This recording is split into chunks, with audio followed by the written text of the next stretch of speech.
Tell me your story. Tell me your story. How did it all start? Do you remember? Oh, now what happened? How did it stop? This is Small Business Origins. Yeah, what's going on, everybody? Welcome back to another episode of Small Business Origins. I'm your host, as always, John Kelly, aka John the Marketer, on Instagram and TikTok. You are tuned in to our nationwide search. We're looking for entrepreneurs that have a story to tell.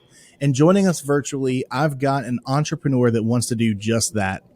We are talking all the way from just outside of Denver, Colorado, with Jessica Millhiser. She's with JMills Consulting. Jessica, welcome to the show. Hi, thank you so much for having me. I'm excited to be here. Of course. Yeah, we're excited to talk to you, man. I've just enjoyed the fact that, when this show was hyper local and we had a bunch of local entrepreneurs on, I loved it. I still want to keep doing that. We're inviting people every single day. But I love the fact that I got to broaden the horizon and go nationwide. And I'm hearing so many really cool stories from people across the country, even outside of the country. You know, I'm gonna have to change my intro because we've had people from Canada. We've got listeners, like I just found out we're ranking in Sri Lanka. I've got listeners in the UK. I've got listeners everywhere. And I don't say that to brag. I say that to say that I'm so appreciative of anyone that wants to hear my voice every single week and the voice of entrepreneurs that have really cool origin stories that want to share that story. But before we hop into all of that stuff, we always start out our show with an icebreaker question. And today's question is, if you were trying out for a singing reality show, what song would you sing? Oh my gosh, a singing reality show. You don't have to be good at singing. Let's just pretend like all of a sudden you've got the voice of an angel. And now you're going to go on, I think American Idol's over, but The Voice or one of those things, and you're going to rock it. It's going to be amazing. What would be the song you want to kill it to? Oh my gosh. Well, the only thing that's really coming to mind, because I'm not a huge karaoke person to begin with, is Incubus Drive. Okay. I can dig that. Which is a totally absurd option, but that's kind of what's coming up for me. I love Incubus and I know all of their songs by heart, so it would probably be something like that. You're gonna have to share your playlist with me because myself, my producer John, the CEO Andrew, we grew up in the 90s and alternative rock was like what we jammed. Like John Fritching, my John the Video on Instagram. The video producer here, dude, we grew up going to like theater, not theater camps. It was the thespian convention and stuff like that. And we'd take like long bus trips and all of us would just be sitting in the back of the bus, jamming out on our headphones to Green Day and Incubus and like all these, really Audio Slave. Gosh, man, Audio Slave. One of my favorite bands ever. Like we are huge alternative rock heads. It's what we grew up on. Yes. So I love that. I have a special place in my heart for it. And what's crazy for me, what's good for me is I like all kinds of music. So I don't know how many people know this, but the CEO of Beefy Marketing here where we record our podcast, Andrew and I made a 4-hour trip from Houston, Texas to Dallas, Texas. American Idol was accepting auditions there. And I thought, I'm going to grow up one day and I'm going to be this amazing singer. And I say grow up, but I think I was 18 at the time because I went, it was just him and I. So we had just graduated high school. We made this 4-hour trek and we get out there and my song was Drift Away. So Dobie Gray does it. And then what really brought that song to me was Uncle Cracker's version where he features Dobie Gray. And I was like, this is it. This is my song. I'd been singing, from a young age with my dad, huge karaoke person. One of the very first performance art type things I ever did was run a karaoke show. Funny enough, as a 13-year-old at a local ice house and bar, but we all get our start somewhere. I am definitely more of an observer and I will sing along with you in the audience kind of karaoke person. Hey, anybody who has enough drinks, so I'll send you all that good juju. If you have enough drinks in you, you'll get up and sing. Because my wife has gotten up and sang, and she's not the type to get in front of people and do anything, let alone sing. She was a great clarinet player in high school, but she is not a singer. Me too. Oh, really? I was clarinet. That's awesome. Yeah, I did clarinet and saxophone. Okay. Yeah, I didn't play in high school. Funny story. I actually just got really pissed off that I played the wrong scales when auditioning, and I had first chair in symphonic band and not honor band. So I was really mad about it. So I just quit and went into theater. Sure. But I was big. I was a brass player. So I started out on the trumpet. Okay. And again, not bragging, but for a 6th, 7th, and 8th grader, I was extremely good. Excellent. UIL competitions and stuff here in Texas, I had the gradings and judges' comments to back it up. And so my band director, who is now my son's band director, Miss Breeden, she came up to me and she said, well, we need French horns. So because we don't have French horns and French horn players already, we're going to use that out of our trumpet players. And you three, me and 2 other really good friends of mine, Chris and Jacob, we were 1st, 2nd, and 3rd chair. We traded all the time on our band. And she said, so guess who's going to be a French horn player? And I was like, I don't want to be a French horn player. I like the trumpet. And she said, that's great. You're going to play French horn now. And so started learning that. I've always been a brass instrument type guy, but I wanted to play the saxophone so bad. And one thing that imagine I think I was maybe 8th or 9th grade at the time. So I had started with the regular sax, right? So I was clarinet and then I was saxophone. And then somehow we needed more. And I was like, given the baritone saxophone, and that thing is giant. So I would be sitting in my chair and the base of the saxophone would be on the floor. And I'm just sitting there like a little 13, 14-year-old trying to play it. And oh my gosh, I have too short it looked hilarious for that. So I couldn't really wrap it around. And it's like today, I want to play guitar so bad, but I struggle to get my fingers up high enough to not hit the other strings whenever I'm strumming and stuff. So it's just a pipe dream at this point. But yeah, I was big into singing, went to American Idol. It is such a different experience than people think. You know, you don't just walk in and go to the judge's desk and get on camera and on TV. There's, I think, like, I'm sure every show is different, but at the time, like 3 different audition processes before you actually make it to camera time. And they're looking for somebody that stands out. And even if you are good, but you're just not either super amazing or super bad, then they tell you, hey, thanks for coming. Have a nice day. But it was a really cool experience. Hard. Even if you're not a singer, you should go do it. Cool. I mean, I don't know about that. I'll take your word for it. I hear you. I don't blame you. I know we could probably just talk for days on this, but let's get into who you are. You know, we're interested in that origin story. Where'd you come from and how did you get to the point you're at today? So I guess it depends on how detailed you want me to get, but I am originally from Vermont, born and raised, went to my undergrad there. Then I moved down to DC metro area. And worked there for an international nonprofit for about 3 years. And then I moved to Los Angeles, and I lived in Los Angeles for about 9 years. And then in September 2020, my husband and I moved to Colorado. To Colorado. So along the way, I have done a lot of different things. It took me a long time, I think, to figure out what I wanted to do, what my purpose was, what I was good at, and how I could combine what I was good at with what I was passionate about. So I was in hospitality a very long time, like off and on 20 years, serving, bartending, all the things.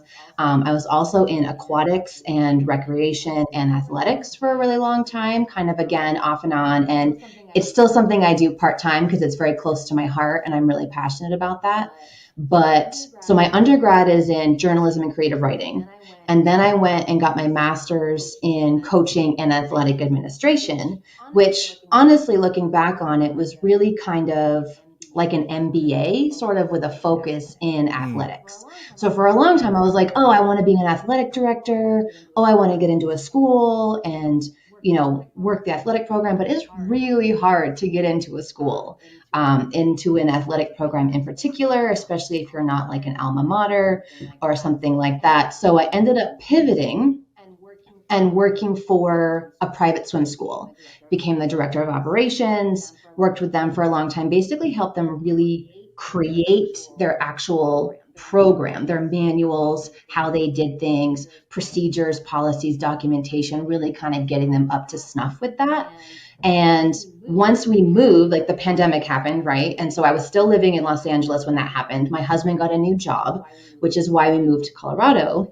And I was like, okay, how can I keep doing what I'm doing remotely in a different way? Well, because a lot of the people that I worked with were in Los Angeles. And so I was like, well, I need to figure out how to make this work, at least to tide me over. So it kind of came about very organically, kind of breaking off on my own officially. And I officially did my LLC January 2021, but I've been doing this kind of work for many years. So I've just kind of said yes along the way and taken opportunities as they've come. And so far it's been working out. Yeah, I think pivoting is the name of the game for the pandemic. Whether it was something that, you kind of brought on yourself by making the choice to move to support the husband's career, or just something that came out of necessity because of a lack of work or a change in your work style or, whatever. It's definitely something, this podcast started right in the middle of the pandemic, basically. And that was obviously a hot topic. I would ask entrepreneurs a lot of times, like, what was your struggle? And the struggle was always trying to figure out how to survive COVID. And that's what led a lot of people to change. I would imagine, as terrible as, moving your whole family can be, or, trying to figure out how you're going to survive in a brand new place, or dealing with COVID or anything else, as bad as that can be, I'd imagine that it's probably a blessing in disguise, the silver lining in the clouds of now you feel pretty happy with what you're doing. Oh my gosh. This last year, when I've been officially on my own, I have never been happier. I mean, I'm kind of newer in business, right? Kind of newer as an official entrepreneur. So there comes along natural struggles with that. Like, I have to learn more about networking and social media and, just how to get clients and all of that stuff. So it's been definitely a learning journey. But I am thrilled every single day. I am excited every single day. And I'm so passionate about the work that I do, because it's basically business fundamentals. It's like, what's your business foundation? What are your fundamentals? Let's get back to that 101 and not just try and grasp at straws constantly to move your business along. So I'm super passionate about it, and it's just been so rewarding, all the people I've been getting to help and learning more about myself in the process. Yeah, I hear it from everybody all the time, and I'm actually in the middle myself of trying to, pivot myself out of my full-time job plus part-time job plus entrepreneurship. And, we have a really good, solid plan for it. It's just like every plan, it takes time, and we're getting there. So I've definitely come across some unique struggles myself of being a full-time employed entrepreneur that's dealing on the side with my business that's getting busy enough to start supporting. We have a couple of employees that they're not full-time salaried employees, but they're making a decent living from our business. I would say that they would probably be upset if we had nothing for them in 2023, so it's a challenge. That's really amazing. Is.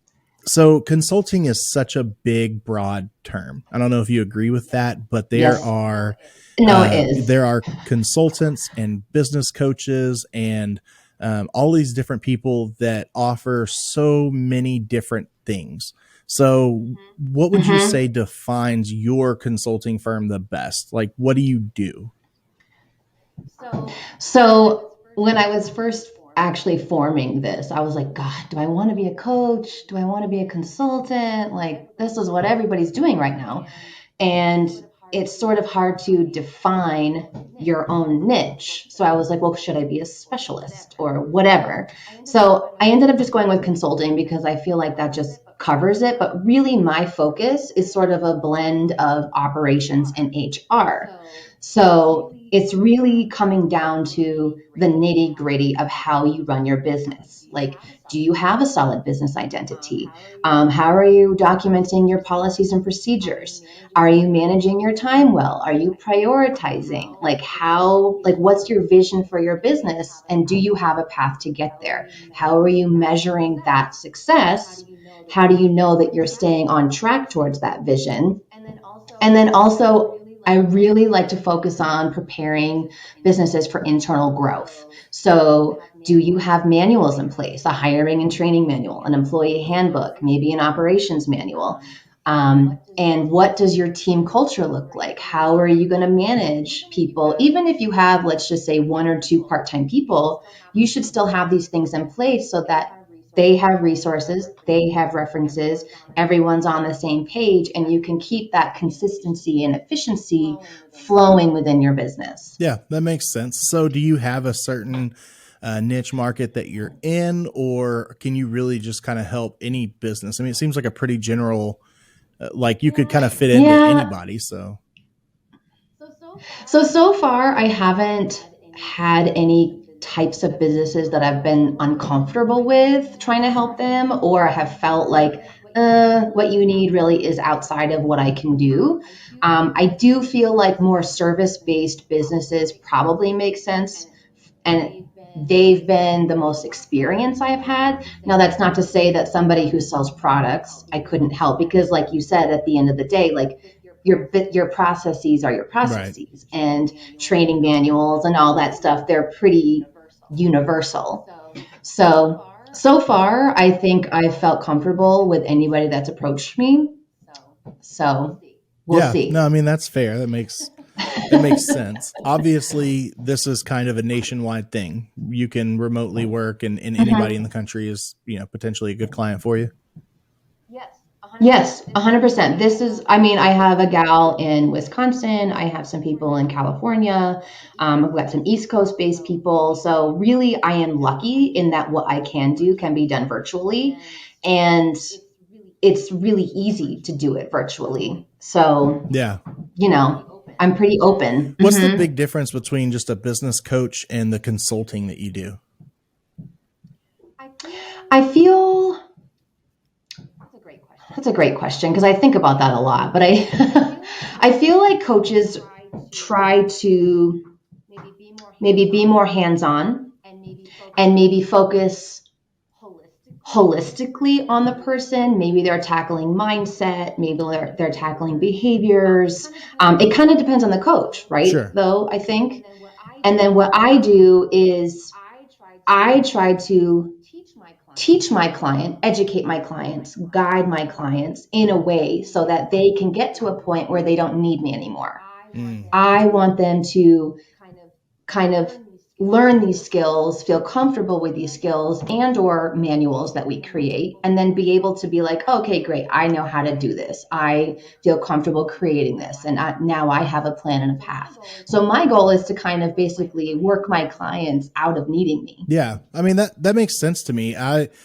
Of course, I always have preconceived notions whenever I'm asking these questions, so it's a lot easier for me than it is when I put you in the hot seat like that. But I had a business coach on, really good episode, Her Mindset Matters, REI. And it seemed when I was talking to her that, and this is not a dig on either one of you, I think this is great and just kind of shows a difference in what you do. But it seems like from a coach perspective, it's more of like a professional friend. Like, I'm here to be your sounding board. I'm here to be sometimes your therapist. I am here to give you advice on how to deal with, your daily life in professionalism, your daily life in this business. It may be a business specific type coach. And consulting to me has always meant more education. Like you said, a coach is great to educate you on how to kind of deal with things, or like, I would say, give you suggestions on which way you should go down a path or that kind of thing. But it seems more like consulting says this is the path and this is how you navigate that path. And when you get into the future where you're, coming to the split or you're not sure what to do, here's how you put processes in place that will help you navigate that better. And I may be totally wrong on that, but it just seems like it's two totally different things. I do feel like it's different. And so I offer like a few different services, right? And like, I would say 3 of my 4 services are geared towards education tangible, practical things that they can implement, learn, understand, and then be able to take off and do their own.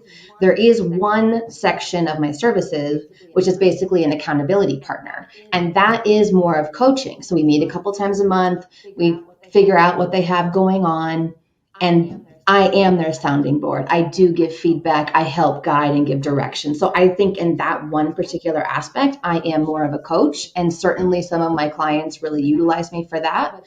But then I would say 3/4 of what I offer is more education based so that they can kind of take it and run with it. I value both of these things heavily. Not something that I've always valued, but as I've gotten into being a marketing advisor and talking to more businesses, I realize that we as entrepreneurs don't have all the answers. And it's hard because most entrepreneurs, I would assume, are kind of that type A, like, I can problem solve. I have the answers. I'm able to provide this service or product, and that's why I'm here. And it's like, great. You may be awesome at what you do, but you don't know everything about it. And you need that person to kind of give you that guidance from a different perspective, if you will. And I think that's key with who you want to invest your money and time with. Like, what don't you know? What don't you really have the bandwidth for? What don't you really like? I don't want to learn about certain things. I don't care about certain things. I'm going to outsource that to a professional where that is their specific niche. So I think there is value in knowing that, hey, I'm really good at this particular thing, but I really probably need help, at least in part, in this particular area. So let me see who could help me with that in that way. Usually the founder, I think, is the visionary. And they're there because they love what they're doing. And not all of us love, for instance, HR. Some of us think HR is, a nightmare. Some of us think accounting is a nightmare. The worst classes I've ever taken in my life were the business administration accounting classes, and made me want to pull my hair out, and I don't have much to pull out. I absolutely hated it. So you're right. It's like, first of all, you need to either have another business partner that can help you to be that person that's like, you know what? I love the product or the service, and I am passionate about it and good at it, but I also love the business side of it. My very first business partner I've ever had, he was the one that was like, bro, I know how to form your LLC. I know how to put all these documents together. I could put all this business side together. And I was like, cool, I'm really good at being a wedding DJ. So I'm going to go be a wedding DJ. And then you run all the paperwork side of things. And it worked out well, and now Andrew being my business partner on that, he is the paperwork guy and the money guy and the marketing guy.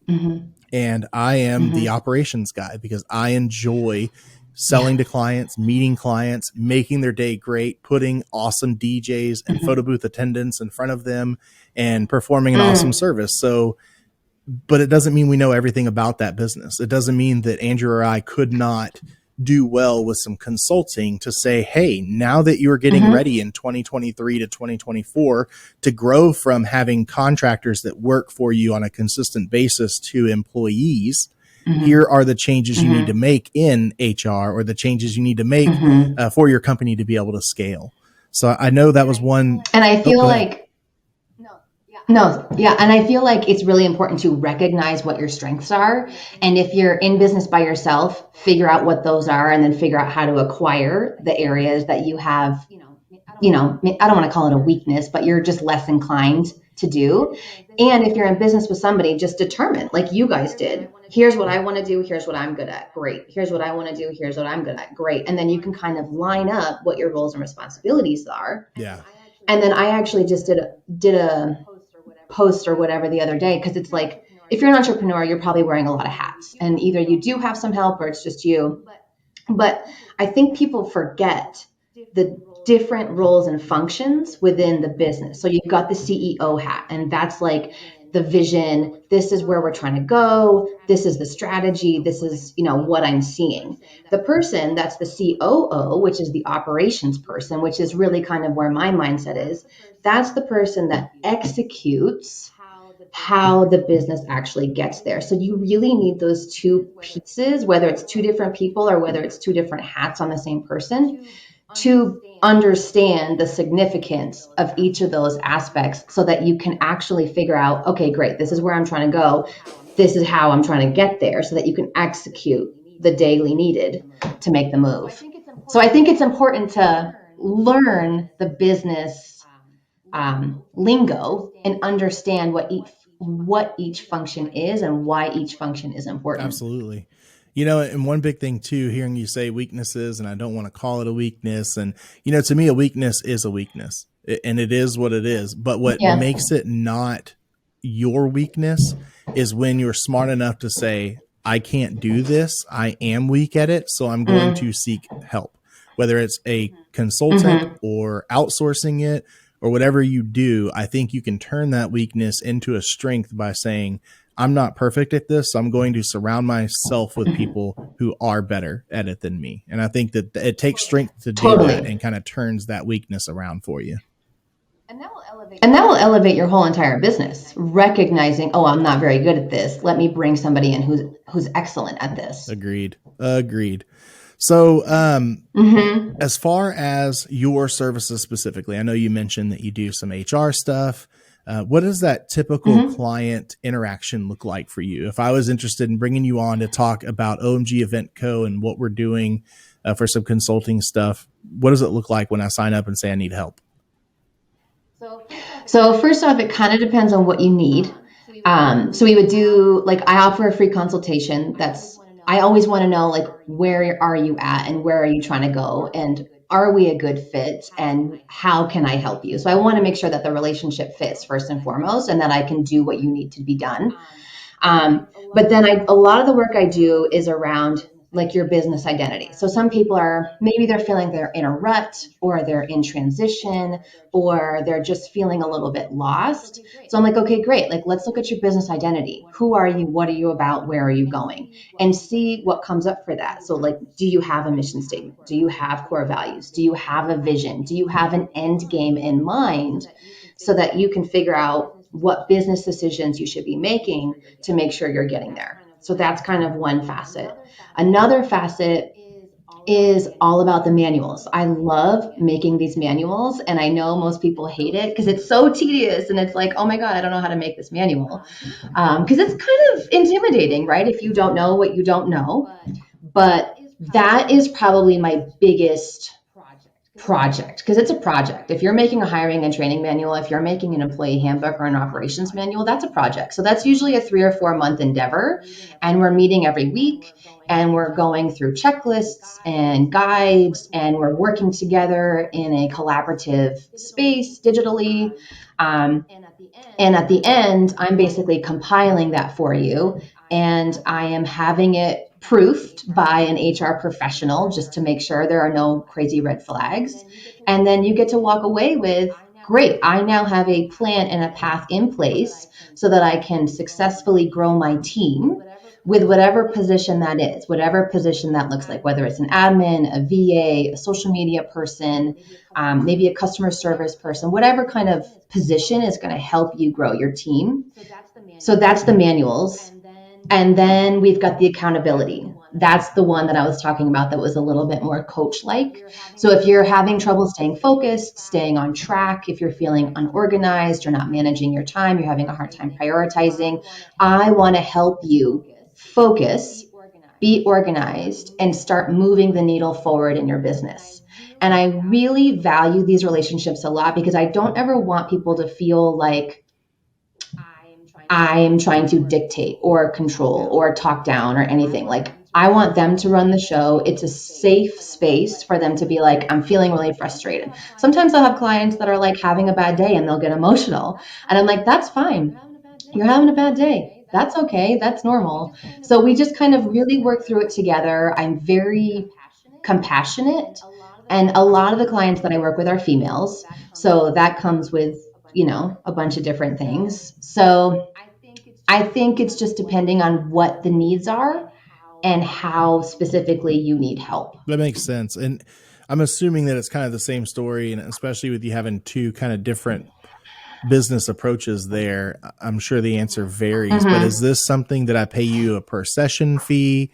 or a one-time fee and you get everything that's included, or how does that work?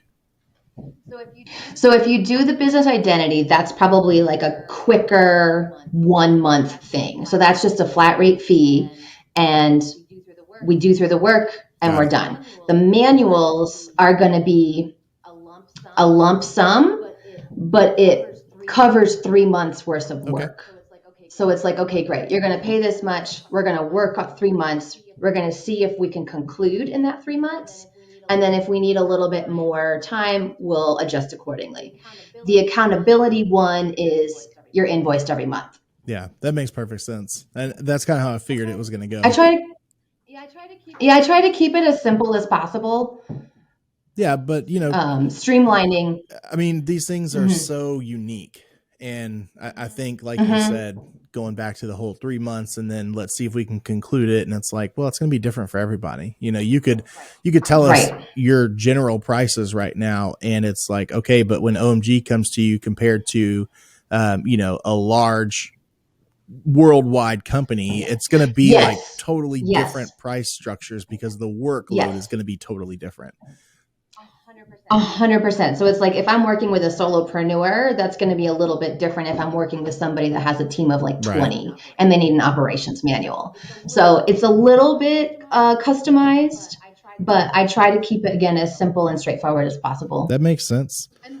And then also, like if we're doing the manuals project, a lot of it depends on how quickly you get me information, on how quickly you're able to move through some of the tasks that are independent and responsible by you. Absolutely. Well, how do we learn more information about you and kind of get connected with you and determine if we're a good fit for you? Well, you can visit my website, JMillsConsulting.com. I'm also really active on LinkedIn, and that's Jessica Millhiser. And then I'm really active on Instagram, and it's JMills_consulting. And I try to give a lot of valuable information on those platforms, something that I really want to be helpful. I really want to educate. So I really want to try to give as much as I can. And then if you're interested in working with me directly, I do a free consultation. You can email me at jessica@jmillsconsulting.com, or you can go to my website and go to the contact me section. Perfect. Yeah. I know that, a lot of people out there probably kind of have a little bit of a reservation on if they're going to need something like this or anything else. And I encourage everybody, if you're thinking about doing your own thing on business, if you're thinking about growing your business, or if you feel like you're, plateaued at all, then you definitely want to reach out to somebody and talk to them. And I don't think there's literally no negative. The consultation's free. There's no pressure. I don't want to force anybody into anything. So let's just have a conversation and see what comes up. Perfect. Well, yeah, I love the idea of giving out all that, gold information on social media and to those people before they ever even know that they need you. It's definitely something we live by here. So it's good to hear. Yeah. And I hope that our listeners will support you in everything that you're doing. Yeah. I mean, I'd love to connect if you're interested. Awesome. Well, thank you so much, Jessica, for being a part of the show today. I truly appreciate you coming out and opening up and sharing some of your story with us. Thank you for having me, John. This has been wonderful. Of course. And listeners, thank you as always for tuning in to another episode of Small Business Origins.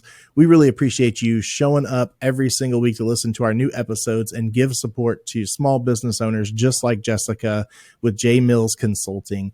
If you would, please make sure you check out the show notes. We will have all of her information listed down there on how you can connect with her, just like she told you. But in the meantime, if you're sitting here, driving down the road right now and you know that you're going to need to search up something when you get to that destination, her last name is spelled a little bit differently than I would have spelled it as a German. So that's Millhiser. Is that correct? That is correct. Thank you. Perfect. Yeah, I've always got to throw that out there. One of our favorite jokes around here that we just recorded us saying was, that last name is the common spelling whenever it's something that could be a little bit different. So I get all different kinds of pronunciations and spellings, and I'm just like, okay, great. I'm a stickler for it, so I've always got to make sure I'm spelling it right and saying it right. I just think it shows you care. Awesome. Well, thank you again, listeners. And Jessica, thank you. We will see y'all on the next episode. Thank you again for tuning in. And as always, stay beefy, my friends. Thanks for listening to another episode of Small Business Origins. I love an origin story. If you like what you just heard, leave us a review, subscribe, and share with a friend. You guys, check this out. They're going to love it. You're going to love it.